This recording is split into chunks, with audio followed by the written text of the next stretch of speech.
Selamat pagi Glenda. Selamat pagi sahabat Meraset. Untuk pagi ini kita akan membahas mengenai perkembangan dari kebijakan moneter yang barusan diputuskan kemarin dalam rapat Dewan Gubernur 2 hari di tanggal 15 dan 16. Mungkin langsung ke slide pertama.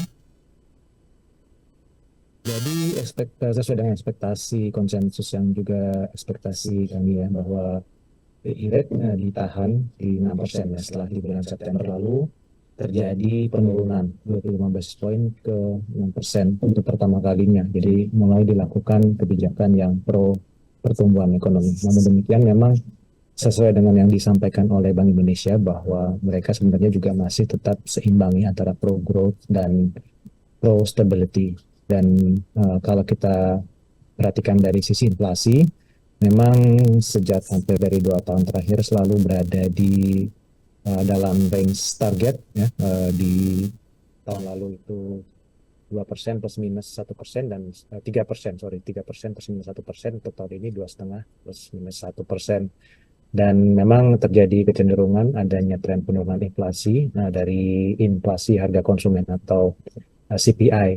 Jadi ini disebabkan oleh adanya penurunan dari komponen harga bergejolak yang didominasi oleh harga-harga bahan makanan. Sementara itu kalau dari inflasi inti itu tercatat mengalami sedikit kenaikan. Tapi overall sebenarnya dari sisi inflasi uh, spreadnya yang cukup besar ya antara suku bunga dengan inflasi itu sebenarnya memiliki memberi Bank Indonesia kelonggaran untuk menurunkan suku bunga.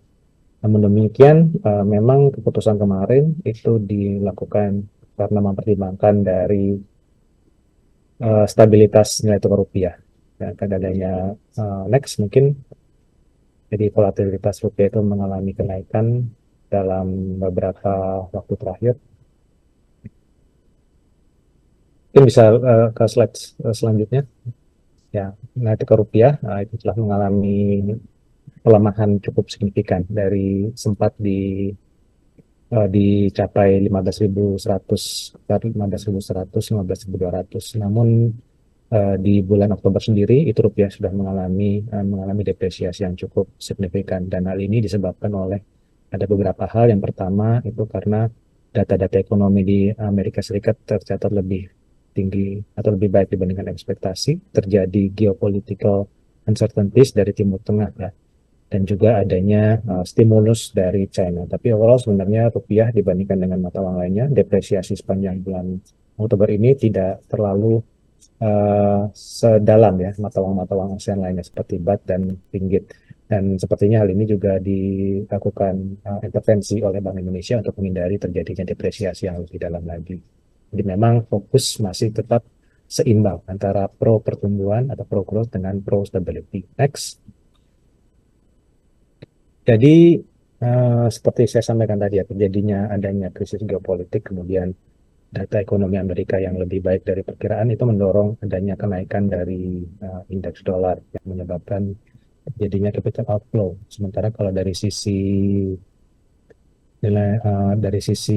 uh, surat berharga negara ya, itu masih mengalami inflow. Sementara memang yang lebih banyak outflow dari equity ya, setelah dalam 2 bulan atau 3 bulan berturut-turut mengalami arus modal asing masuk yang cukup signifikan. Dan sepertinya memang dengan perkembangan tersebut jadi safe haven atau safe to quality, kemudian ada kecenderungan kenaikan yield dari imbal hasil surat berharga di Amerika Serikat, terjadi adanya capital outflow terutama di equity market. Next. Emang hal perkembangan tersebut itu menyebabkan adanya terjadinya tekanan terhadap rupiah. Namun memang disebabkan oleh ketidakpastian global. Dan saat ini sendiri memang cadangan devisa Indonesia masih cukup memadai ya, meskipun terjadi sedikit penurunan sekitar 300 juta di bulan September, tapi overall sebenarnya posisi dari cadangan devisa kita masih memadai, masih sangat mendekati 150 miliar US dollar, sehingga hal ini memberi ruang kepada Bank Indonesia untuk melakukan intervensi. Next. Dan memang Bank Indonesia sendiri juga memiliki instrumen lainnya ya dalam untuk menjaga stabilitas dari nilai tukar dan tetap mempertahankan daya tarik berbagai aset-aset di Indonesia, yaitu adalah SRBI. Dan SRBI ini sendiri ini yield-nya itu selalu sangat berhubungan ya dengan BI rate, sehingga apabila BI rate kemarin diturunkan, maka imbal hasil dari SRBI ini juga mengalami penurunan. Dan saat ini cenderung terjadi kenaikan dari US Treasury yield ya, sehingga spread-nya itu cenderung mengecil, dan hal ini dirasakan dapat ya ketika spread-nya mengecil atau untuk yield-nya mengalami kenaikan, itu berpotensi untuk memicu arus modal asing keluar. Jadi Bank Indonesia berusaha untuk tetap mempertahankan spread atau lebarnya selisih antara SRBI dengan imbal hasil dari surat berharga Amerika Serikat yang tenor 2 tahun. Next.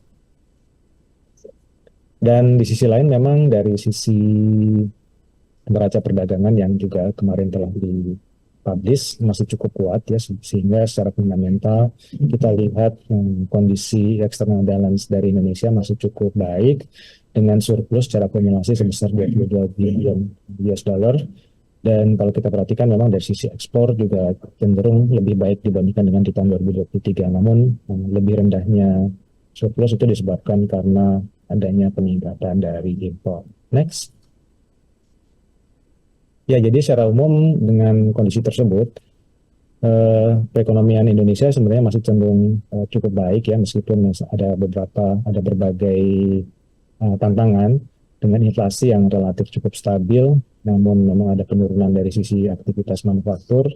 Kalau kita lihat memang ke depan kuncinya adalah dari stabilitas nilai tukar rupiah yang akan dipengaruhi lebih karena dari sisi global, dari sisi geopolitik, kemudian juga dari arah kebijakan moneter, arah suku bunga dari Amerika Serikat.